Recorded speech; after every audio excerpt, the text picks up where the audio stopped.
Guys, now we're gonna do, like, if I started my coaching career over, this would be the exercise that I would start my kids on for squats. Because I know over time you can hurt yourself. This gives you a chance to get good form, okay?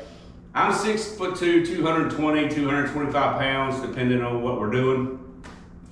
And this is called block squats, okay? We always call them, as a coach, blocks, okay? So it's just a plate, okay? It can be a 45-pound plate, it can be one of these big bumper plates. They're all the same in diameter, okay? So what you would teach and what you would do is step onto the block. If we can get a good shot of my feet here, you would step onto the block with my toes pointed forward, okay? And then we're back up to me, okay?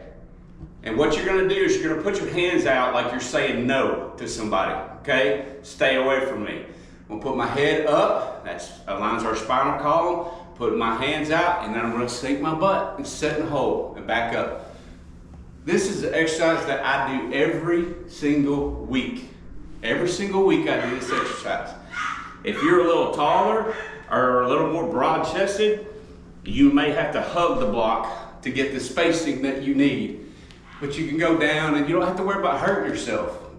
As long as you keep your hands out front, it keeps your balance straight.